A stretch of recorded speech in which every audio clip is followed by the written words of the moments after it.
कहाँ जा रहे हैं भाई हम? भाई आज हम जा रहे हैं मथुरा, और मथुरा में आपको दिखाएंगे, दर्शन कराएंगे पहले श्री कृष्ण जी के, बांके बिहारी जी के, और आपको दिखाएंगे प्रेम मंदिर। तो हमारे साथ बने रहिए और चलते रहिए मथुरा।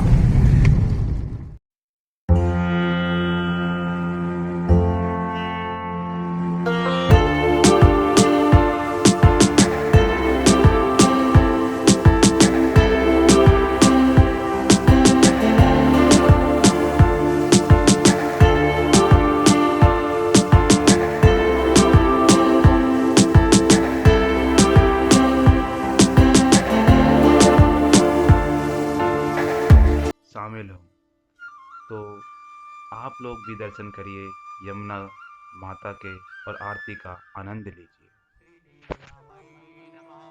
श्री कृष्ण जीवन बहाय नमः, श्री कृष्ण मिलान्याय नमः, श्री कृष्णार्थमार्गाय नमः, श्री मदालस विलोचनाय नमः, श्री कंकणांगद के और मुद्रिका विलसद्वजाय नमः, श्री मुक्ताहारसर्वचिस्तनाय नमः, श्री परमाय जय श्री राधेश ब्रजाधिराजनंदनं प्रमाति पुण्य मंजुलम स्वरोचि साति शोभितं जनाधिरंजनं भजे कलेन्द्र।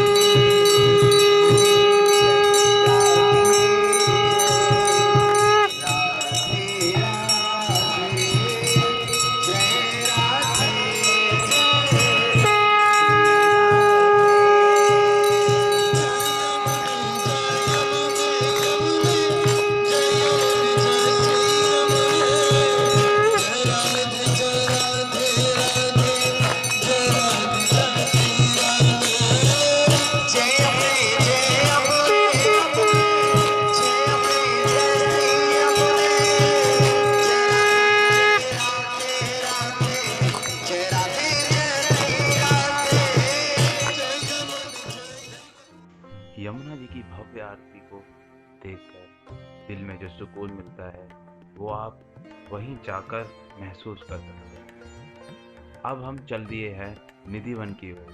निधिवन, जहाँ पर बताया जाता है श्री कृष्ण जी अपनी गोपियों के साथ आज भी रासलीला करते हैं। तो चलिए निधिवन। श्री निधिवन राज निज वृंदावन में यमुना जी के समीप एक बहुत ही रमणीक कुंज है। यहाँ अद्भुत आनंद की अनुभूति होती है। निधिवन ही वास्तविक नित्य वृंदावन है। यहाँ विशाल तुलसी के वृक्ष, बिना जल स्रोत एवं जड़ के यह वृक्ष मानो एक दूसरे का हाथ पकड़ नृत्य कर रहे हों। कहा यह भी जाता है कि कृष्ण की सखियां ही तुलसी वृक्ष हैं। इतना विशाल तुलसी वन अन्यतन कहीं भी देखने को नहीं मिलेगा। कहा जाता है कि संध्या काल के बाद यहाँ पर कोई भी नहीं होता है, क्योंकि यहाँ पर श्री कृष्ण जी अपनी गोपियों के साथ रासलीला करते हैं। श्री कृष्ण की इस रास भूमि पर चलिए और कहते रहिए राधे राधे, आपका जीवन सफल हो। निधिवन के दर्शन के बाद अब हम चल दिए गोकुल की तरफ। तो आइए अब आपको दिखाते हैं गोकुल धाम। यह है गोकुल धाम। इस मंदिर को नंद भवन, नंद महल और 84 खंबा मंदिर जैसे कई नामों से जाना जाता है। इस मंदिर का नाम 84 खंबा मंदिर इसलिए रख गया क्योंकि यह 84 खंभों पर टिका हुआ है। मंदिर की दीवारें कृष्ण की तस्वीरें और पेंटिंग से भरी हुई हैं। यहाँ पर आपको श्री कृष्ण के जन्म से जुड़ी काफ़ी चीज़ें देखने को मिलेंगी। यदि आप वहाँ जाकर रोज़ मंदिर आने वाले लोगों से पूछेंगे तो यहाँ से जुड़ी अलग अलग मान्यताएं सामने आएंगी। नंद बाबा के मंदिर से जुड़ी एक कहानी बताई जाती है, जिसमें कहा गया है कि भगवान श्री कृष्ण अपने माता पिता को 4 धाम की यात्रा का सुख गोकुल में ही देना चाहते थे। इसलिए उन्होंने भगवान विश्वकर्मा से कहा कि उनके घर में 84 खंभे लगा दें। इस पर विश्वकर्मा जी ने कहा था कि इन खंभों को कलयुग में कोई गिन नहीं पाएगा। इसलिए ये मान्यता चल ही आ रही है कि अगर आप इस मंदिर के दर्शन करेंगे तो यहाँ पर आपको 4 धाम की यात्रा का फल मिलेगा, और साथ ही साथ आप इस मंदिर के खंभों को कभी गिन नहीं सकते। मान्यता है कि यहाँ तो एक खंभा ज़्यादा गिनती में आएगा या फिर एक खंभा कम गिनती में आएगा। अब आप सोचेंगे कि आखिर इस मंदिर में 84 खंभे ही क्यों हैं? इसका जवाब भी उन पौराणिक कथाओं में मिलता है जो इस मंदिर की स्थापना के बारे में बताती हैं। मान्यता के अनुसार क्योंकि हिंदू धर्म में 84 लाखों वर्ण का जिक्र है, जिनसे होकर गुजरने के बाद इंसान को मनुष्य रूप मिलता है, इसलिए इस मंदिर में 84 खंभे लगाए गए हैं। यदि आप गोकुल धाम जा रहे हैं तो एक बात का ध्यान रखें, यहाँ पर आपको कई फर्जी गाइड मिलेंगे जो आपको दावा करेंगे कि पूरा गोकुल धाम घुमाएंगे, पर यह गोकुल धाम नहीं घुमाते हैं। ये आपको एक इंसान से दूसरे इंसान के पास ले जाते हैं ताकि वो आपसे पैसे दिलवा सके उनको। तो आप इन गाइडों से सावधान रहें और गोकुल धाम खुद ही घूमें, खुद ही उनके दर्शन करें, क्योंकि मंदिर घूमने के लिए किसी की ज़रूरत नहीं होती है।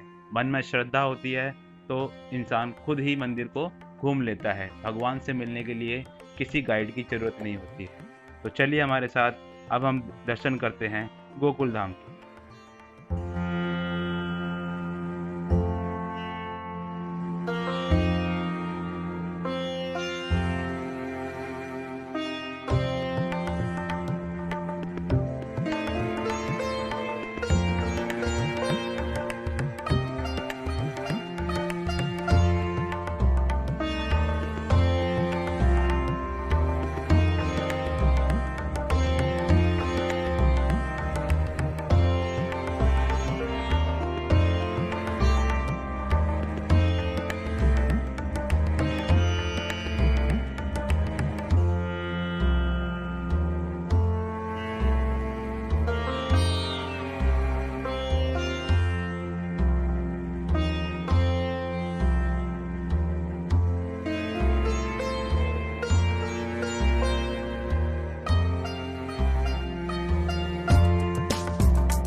गोकुल धाम के पावन दर्शन के बाद अब हम लोग चल दिए प्रेम मंदिर।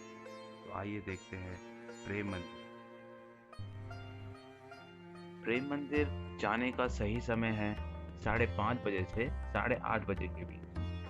अगर आप प्रेम मंदिर जाना चाहते हैं तो आपको वृंदावन आना पड़ेगा। यह मंदिर 54 एकड़ में बना हुआ है। इसमें फव्वारे, राधा कृष्ण की मनोहर झांकियाँ, श्री गोवर्धन लीला, कालिया नाग दमन लीला, झूलन लीला की झांकियाँ सजाई गई हैं।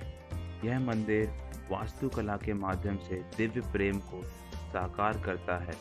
सभी वर्ण, जाति, देश के लोगों के लिए खुले मंदिर के लिए द्वार सभी दिशाओं में खुलते हैं। मुख्य प्रवेश द्वार पर 8 मयूरों के नक्काशीदार तोरण हैं तथा पूरे मंदिर की बाहरी दीवारों पर राधा कृष्ण की लीलाओं को शिल्पांकित किया गया है। इसी प्रकार मंदिर की भीतरी दीवारों पर राधा कृष्ण और कृपालु जी महाराज की विविध झांकियों का भी अंकन हुआ है। मंदिर में कुल 94 स्तंभ हैं, जो है राधा कृष्ण की विभिन्न लीलाओं से सजाए गए हैं। अधिकांश स्तंभों पर गोपियों की मूर्तियां अंकित हैं, जो सजीव जान पड़ती हैं। मंदिर के गर्भगृह के बाहर और अंदर प्राचीन भारतीय वास्तुशिल्प की उत्कृष्ट प्राचीनकारी और नक्काशी की गई है तथा संगमरमर की शिलाओं पर राधा गोविंद गीत सरल भाषा में लिखे गए हैं। मंदिर परिसर में गोवर्धन पर्वत की सजीव झांकी बनाई गई है।